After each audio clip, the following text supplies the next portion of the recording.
Regarding the 2012 Olympics, that's coming up here on July 27, 2012. That's the opening ceremony. I've been reading stories about Israeli leaders are very concerned about the safety of their athletes, and that they believe that there's some type of terrorist attack that's being planned at the 2012 Olympics. Now, I know some people on YouTube. I don't even want to comment about false flag or anything else because it could be, maybe, maybe not. I'm going to look at it from a financial angle. If this is one of those events like the 911, or if it's that bad, or I don't know what's going to happen. I know the internet's abuzz with this quite a bit, and so I got my eye open for it. But there may be a downturn in some of the markets.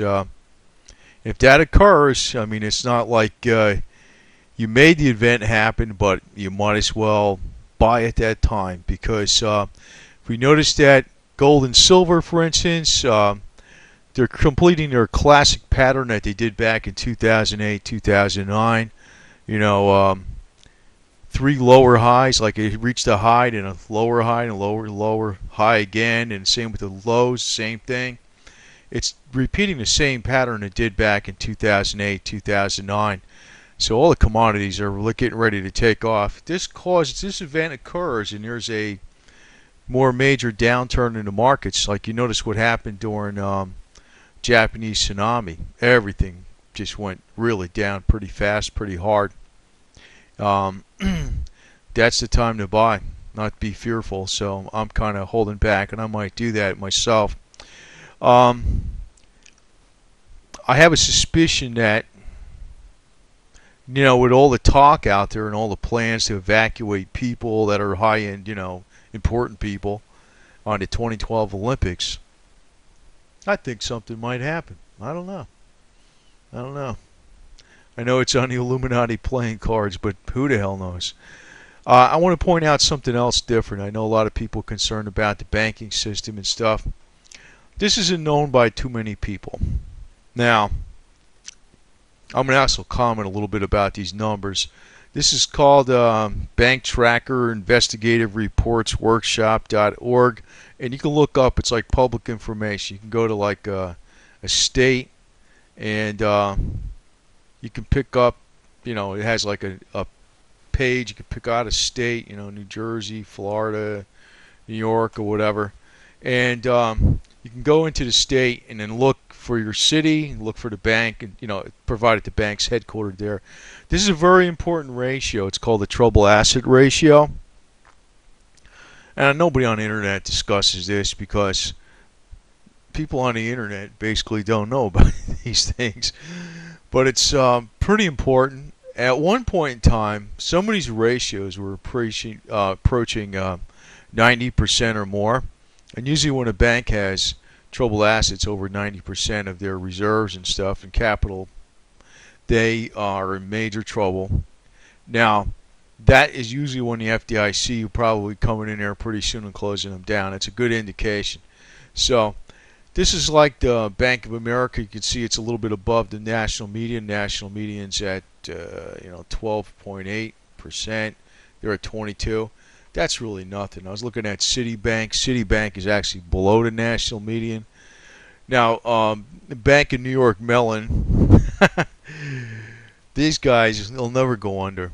You know, they were always doing really good, even during the times of crisis. So they're like way low. Goldman Sachs also very low. J.P. Morgan, still fine shape. As far as, you know, not having troubled assets. But I also want to point out something about troubled assets. How do you define a troubled asset? You know, things in 2006 were very solid assets. 2 years later, they were troubled assets. That's how quickly things can change. You really don't know what's behind these numbers and how fast things can change. Me personally, I don't have I've always thought a little bit towards, you know, hard assets, real goods, things you can touch, you know, not electronic, but I have faith in the system. I mean, As a matter of fact, during the supposed 2000, January 1st, 2000, when they thought of all the computers were going down, I remember ordering computer parts or something from somebody. I don't know what it was, a hard drive, motherboard. During the actual time when it was going from the end of December 1999 to 2000, with my credit card in an online transaction. That's how much I thought everything was going to fall apart. I didn't believe anything was going to fall apart. The only thing I thought was going to happen back in 2000 was some of the other reports that other nations could experience difficulty and slowdowns with moving production along because if they weren't up to speed on upgrading their computers, and that could cause a downturn in the economy a little bit, maybe 6 months down the road. Even that didn't happen. So I mean, on the YouTube and on the internet, if we were in a year, we're approaching the year 2000, the whole internet would be abuzz with everything getting ready to fall apart. But if you want to check up on your bank, and I recommend a credit union over a bank because I never liked Bank of America, you know. It's the Rockefeller Bank, as far as I know, and J.P. Morgan's the, you know what I'm saying. But Chase is the Rockefeller Bank, excuse me. But anyway, it's a matter of I just personally don't like the way they interact with people. I like the credit union a lot better, so I use a credit union. But as far as them being insolvent and everything, it doesn't look that way. Now, these numbers can change during a major crisis situation. You know, things that were deemed good assets and not in trouble could all of a sudden become troubled assets. Because I really don't know what the hell they hold. I really have no idea. So I'm going to put this link down in the bottom. You can look this up. Yeah, I want to talk about something else. I had some exposure to some weird stuff that I got to be sketchy on the details. I did post some things on some previous videos, but they're real sketchy. It was dealing with people in Russia that were businessmen and some other people that were hooked up in the United States. I keep thinking about these damn derivatives because there's a lot of trades going on behind the scenes that are on these private placement platforms, PPP, and they are not open to the public. And what they use to actually, they use derivatives. And that is one thing I don't understand what the hell they're going to do. But they had different ways they're going to actually pump up these assets, make them like double in value through electronic trading and stuff, and handle these freaking professors involved or PhDs and all this crap. And to me, it sounded like a bunch of bullshit, but I don't think it was. I'm pretty sure it wasn't. I've seen enough things that told me it wasn't bullshit. But the only thing is, I always think about is what happens when you have money someplace and it's in a derivative. When you actually go to pull it out of the bank and actually cash it in. Me personally, I would never freaking have some money someplace in some account that was in something I didn't consider. I like physical assets. I would get gold, silver, platinum, and palladium. That would be what I would do. They had something over here in this. It was one of Medvedev's relatives. He had isotopes in these warehouses in this. It was one of the deals. It was Krasnoyarsk, Siberia. Like this whole part of Russia is Siberia. It goes all the way from north all the way down to south. Actually, it's southern Siberia. And the problem that occurred with this is like these guys are total scammers. What the problem occurred was that they wanted to move the assets over to Moscow and then have them assayed. It was all right that they kept them in Russia, but they had to be near where if there was something went wrong with the deal, they would take the assets. And this guy didn't want to move them. He wanted to keep them in his place, Krasnoyarsk, which was surrounded by it was like the Red Army tank battalions in there or some garbage. And I'm thinking to myself, no wonder why you don't want to move them. If the deal goes bad, it'll be like, screw you, go get them. So I always found that to be quite humorous because at the very top, they're worse than anybody, man. They're like a bunch of street punks with very smooth outside manners. I seen one guy that was a Korean. He put up a $1 billion excuse me, it was €1 billion CD on something, and then he looked up the number on it. You know, there's a way to look up the number, and it was a fake. Like he was trying to get this on one of those private placement programs, and it was a total fake. Then you think the guy didn't have the money. He came up with an actual real CD. He wanted to put up a fake one. So they'll do all the weirdest shit in the world. I don't know. I just figured I'd mention this on here because I keep thinking about this stuff in association with derivatives. Man, that is a pile of funny money, period. And you know, if I had money, like some gobs of money in derivatives or something, I'd be like getting that shit out of there, period. I don't even trust the banks that much. And I'd be going into physical silver, physical gold, physical platinum, and palladium.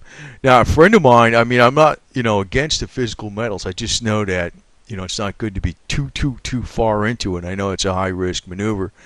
But a friend of mine who runs Lakota Silver up in New Jersey, he's like way into the metals. He's about 100% invested in the metals. So, I mean, I know that there's people out there doing it. It's a very high risk maneuver, but just want to point out, if the Olympics event, there's more and more things I'm reading about. I'm pointing this out too for another reason. If these metals go down a lot due to some black swan event with the Olympics, that might be the final thing. That might be the final thing right there. Buy the metals then, and whatever I buy at that point in time, it's going to be electronic. I'm going to sell, as soon as I make some decent gains on it. That's what I'm going to do. But my nose is saying that there's a lot more, there's something to this Olympics thing, because Israel now is getting worried, at least they're stating they're worried that about the safety of their athletes, and they think something's coming up. So, I don't want people getting all freaky about every stupid thing in the world, because like I stated, the banking system looks pretty solid. It doesn't look like the whole earth is going to cave. You got to put all your money into gold, silver, platinum, and palladium and stuff. But I think those are going to be good plays. I think they're going to work out where you're going to actually make a hell of a lot of money. This is like the final phase of the downturn, the correction period for 2012, just like we had in 2008, 2009. It's the same repeat. So there might be one little last death knell, and maybe this Olympics event might do it. I don't know. This is like a really conjectured thing. But like I said, I'm not way into these conspiracies. Like I was using like I said, back in 2000, from December, I don't think it was like December 27th, I made transactions, credit card orders for like computer parts over the internet. And the internet wasn't even as big then, back then in 1999, as it is even today. And I figured it was going to go through. There was not going to be any screw up on the order. Other people were thinking the world was going to cave in, So I thought it was going to affect the economy, the global economy, 6 months down the road, due to like so many more underdeveloped nations having to catch up and fix things. But, it turned out not to be a big deal. But if that was coming up today, with even the 2000 year bug, everybody on the internet would be talking about it. It'd be a big drama thing. Actually, it's a big revenue thing for these people. These people make money off of scaring the crap out of people.